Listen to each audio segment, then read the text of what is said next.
জীবনে যাই কিছু হয়ে যাক না কেন কখনো ভেঙে পড়বে না, নিজেকে শক্ত করে জীবনে এগিয়ে যাবে। হ্যালো এভরিওয়ান, আমার নাম সুমন দেব। আজকে আমি দেখাবো আমাদের বাড়ির পেছনে কি কি সবজি চাষ করা হয়েছে এবং কি কি গাছ আছে।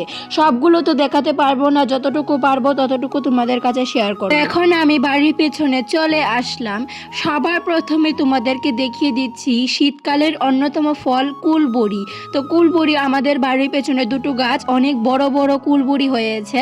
তো নেট দিয়ে ঘিরে রাখা হয়েছে কারণ প্রচন্ড বাদরের উৎপাত। এটা হচ্ছে একটা লিচু গাছ। এই যে আমি তোমাদের সামনে আবার চলে আসলাম। এখন নেক্সট গাছটা দেখাচ্ছি। নেক্সট গাছটা হচ্ছে লাউ গাছ। এই দেখো আমার মাথার উপর ছোট একটা লাউ ধরে রয়েছে, আরো ছোট ছোট লাউ আছে। পরে হচ্ছে বেগুন গাছ, তো দুটো বেগুন গাছ রয়েছে আর হচ্ছে ফুল গাছ। এরপরে গাছটা হচ্ছে পেয়ারা গাছ। এরপরে দুটো হচ্ছে আমড়া গাছ। এটা একটা গাছ আর এটা একটা গাছ। এগুলি 12 মাসই আমড়া হবে সামনে বছর থেকে। আজকের ব্লগটা এই পর্যন্তই। তোমাদের কেমন লাগলো অবশ্যই আমাকে একটু কমেন্ট করে জানাবে এবং ভালো লাগলে অবশ্যই রাধে রাধে লিখে যাবে।